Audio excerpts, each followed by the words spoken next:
Father, into your hands I commit my spirit.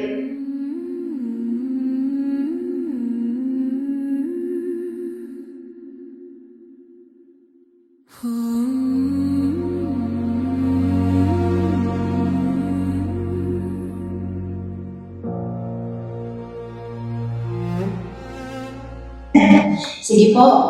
The first last word of the Lord Jesus Christ on the cross is found in Luke 23 verse 34. Sige po, pakihingan. Sabi po rito, Jesus said, Father, forgive them, for they do not know what they are doing. The main goal of the Lord Jesus Christ, when Jesus said, Father, forgive them, for they do not know what they are doing. It is not a simple anguish or agony, but it is a form of prayer of intercession. There are three things that the Lord Jesus Christ wants us to emphasize. Number one, Jesus prayed for his executioner,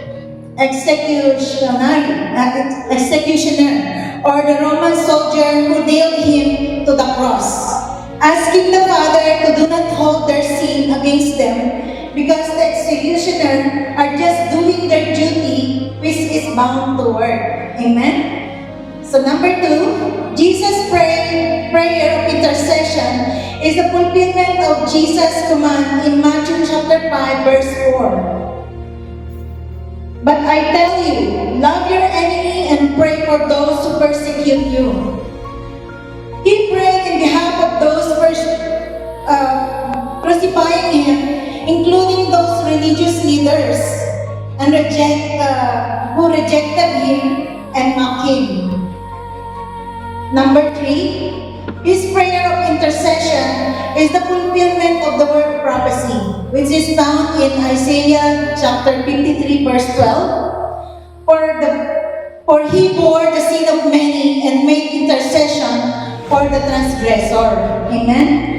So, what Jesus inspired us in his prayer of intercession, Jesus showed his primary character, the unconditional love which we Christians must embed in our hearts. Jesus displayed love, mercy, and sacrifice, allowing himself to be a vessel of forgiveness to release us from the consequences of our action. As Jesus Christ forgives us, let us serve this to our fellow men. Amen? So as I conclude, Jesus prayed and interceded in heaven and on earth. Surely we have an advocate and intercessor before the throne of God. His prayer is heard, for he is a great intercessor for all who love and trust him. Amen? And in Ephesians chapter 1, verse 7, in him we have redemption through his blood and the forgiveness of sin in accordance with the riches of God's glory. Glory to God. Amen.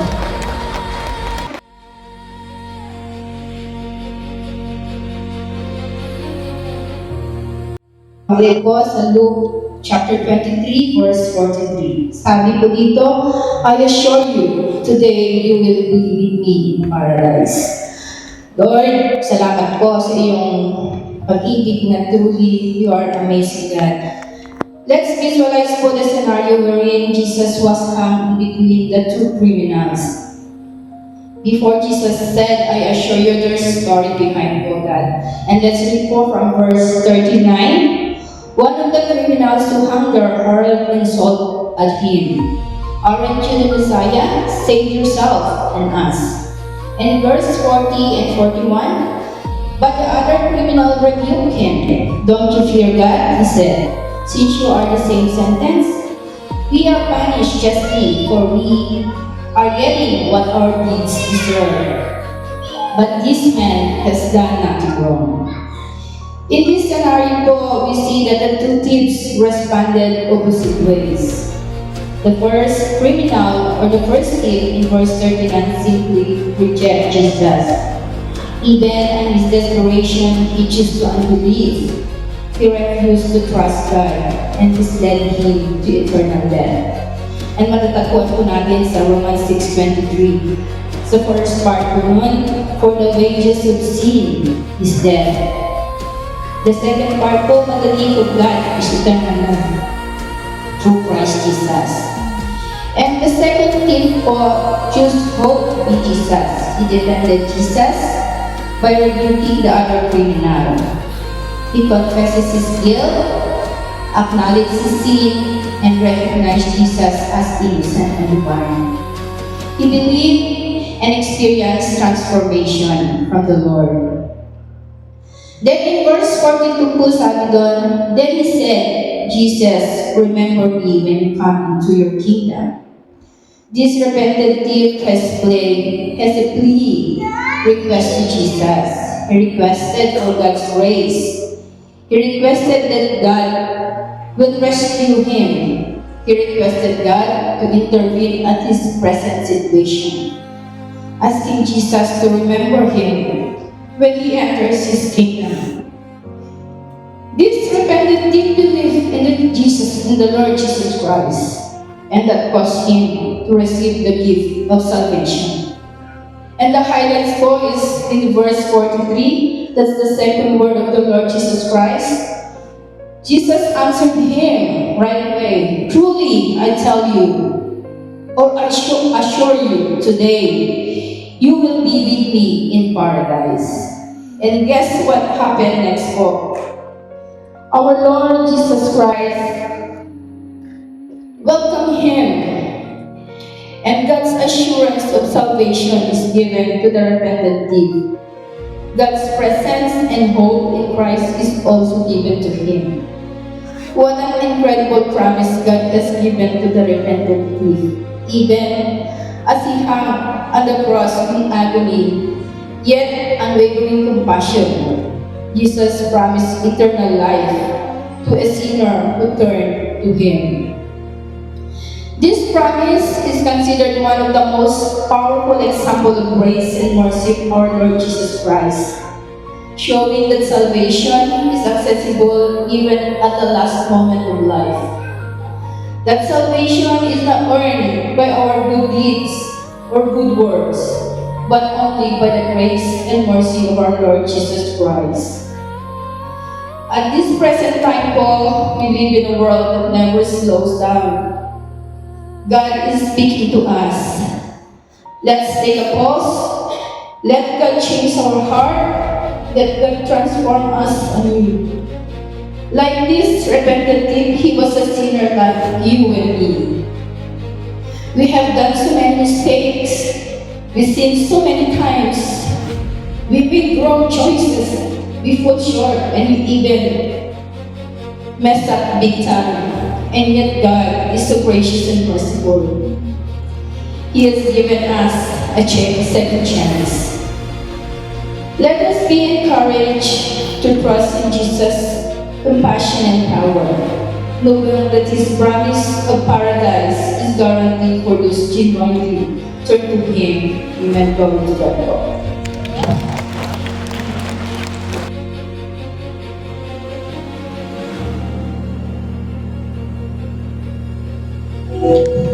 The third reading of seventh last word of Jesus Christ.